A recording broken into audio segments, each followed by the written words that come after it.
Being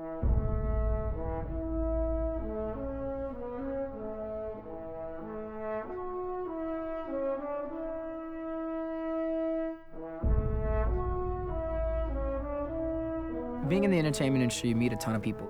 People that maybe influenced you when you were a kid. Meeting Larry Hagman, he really has this larger-than-life energy. You just look at the man, you're like, he's a special person.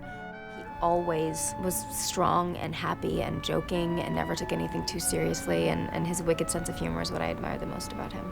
He was nothing like I expected. You know, all I knew was JR, and the last thing I expected was for Larry to be the nicest man alive. He was always like a kid. He's seen and done everything in life, but the simple things make him happy. During the press tour, we were in London, and there was this gathering in the foyer area of the hotel, and there was this extraordinary chandelier, and there was this huge round-mirrored table. And Larry said, Brenda, come here. So I walked over, and he said, look up at the chandelier. And so I looked up, and I said, yeah, it's beautiful. He said, okay, now look down. And I looked down, and you see the reflection of the chandelier in the mirrored glass. And it's just this extraordinary light show. And so he goes, now look up. No, look down. No, look up. Look down. He said, isn't that miraculous? And it was one of those moments where you just got, he loved life. He saw beauty in everything. He was curious about everything, and then he loved to share it with people. I was lucky enough to be at a dinner. I'm sitting next to Linda, and across from Linda is Patrick, and then Cynthia Sidre, and then Larry. And at some point in time, Larry put some bread pudding on a spoon, and then just kind of very quietly just sort of reached over and flicked it towards Patrick.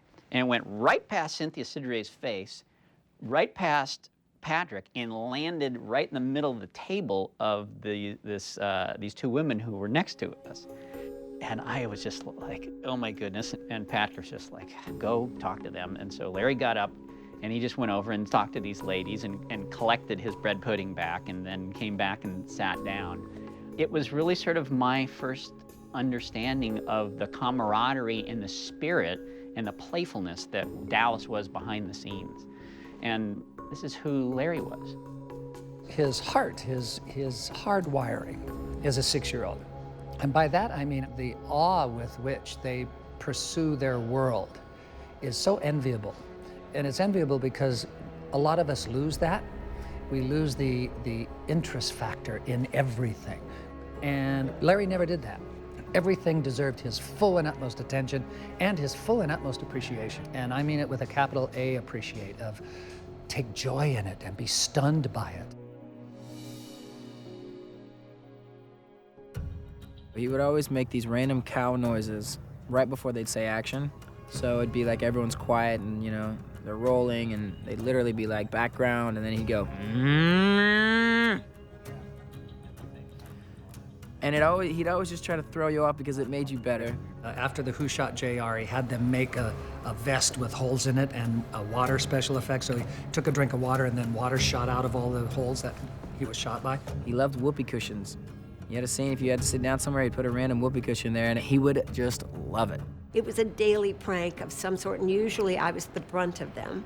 He and his wife, Mai, and myself, the three of us, would travel around the world, literally, being ambassadors for Dallas, the show. And he used to not speak on Sunday because he said, my doctor told me that I should take care of my voice. And I thought, that's odd. So on Sunday, no matter where we were, he would not speak. So this went on for years, and I was getting good at it. I could almost read his mind, you know, about anything in general on Sunday. It was my job to translate. So that wasn't just once. That was one continuous prank. I've carried a picture of Larry for the last 30 years, and it's a picture of him laying in the middle of a highway, on the yellow line, on his back, playing a penny whistle. And that was maybe 4 o'clock in the morning after we'd had dinner and drunk all night. And he just decided that that was the time to lay on his back, look at the stars, and play his penny whistle. And that's who my friend was.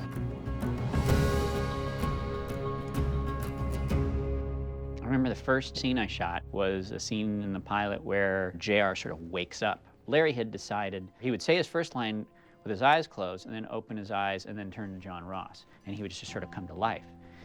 And I had sort of thought about it this other way. I said, can you start the scene where you're actually just looking out the window? He's like, sure, I'll try it for you. It just wasn't as good. And I went to him, I said, you know what, Larry? Your choice was right. And he looked at me and went, that a boy. And I was like, got it. You know your man, you know your part, and I'm going with your instincts from here on out. He certainly knew how to wrap himself around that character. And he was a bright guy, clever man, obviously. Did an incredible job. Larry really achieved the pinnacle of success in life. He was beloved by his family and friends, and he was highly respected for what he did. I admire Larry's attitude and his courage and his positivity, even in the face of his cancer treatments last year. People would say, how you doing, Larry? And he'd go, I'm terrific. And he would be so excited to see everybody, and you never knew that he was fighting this giant fight. One time when he wasn't feeling well, he said, I need 15 minutes. I was like, you know, you can have the day off, you know? He's like, no, I'll be all right. He just set the tone. And if Larry Hagman's not gonna misbehave, who's gonna misbehave on set? 4 days before he passed away, we were in this courtroom, and I'd brought a Nerf dart gun to set. He's sitting like 5 feet in front of me, and I just go like, and I shot him in the back. He turned around and went, aha, who shot JR now? 20 minutes later, I'm sitting there, and I get hit right in the temple with a dart. And I look over, and he goes, who shot John Ross? And I was like, this guy, you never know what he's gonna do. He spread joy when he was on set. Remembering that it was 4 days later that he passed, and I had no clue. We were joking around, he was laughing. And it's kind of crazy to think about how life happens like that quickly. When Larry passed, we took a day off, and then we had a gathering the day that we were coming back to work. And we just all decided to sort of talk about him, just tell stories. We have this thing called a call sheet. It says, are you working that day and what time you're supposed to report? And if you weren't working that day, you would be on hold. And so, you know, Larry was always number one on the call sheet. So for the rest of the season after Larry passed, Larry was always on the call sheet as number one, and it would just say that he was on hold. So he wasn't working that day, but he was, we knew he was still with us. There were so many layers of being Larry's friend for 35 years. And the friendship continues. I don't feel that he's gone. I feel his presence very palpable here on the set. He was a remarkable person, very much so. And I'm sorry he's gone. We're always gonna remember that he was the guiding light of this show. The writers did an exceptional job to create a mystery around who shot JR. And I think that's so dignified to let JR go out the hero. It gave the character and Larry so much dignity to have him be so present in every episode after his passing. I just loved being around Larry because he was so happy all the time and so damn good. And so I just liked watching. Larry was an amazing, amazing human being. He was very genuine and he's so unique. One of the greatest honors I had in my career was to get to work with Larry Hagman. The sadness for me is opening a script and there's no J.R. Sue Ellen scene. And I feel that he should be walking around here now with his little hat on and causing chaos wherever he goes. But he did teach a lot of people how to loosen up and to have fun. There was an aroma of pleasantry because he had such fun. We all love him so much and miss him terribly. You know, we're all talking about him still.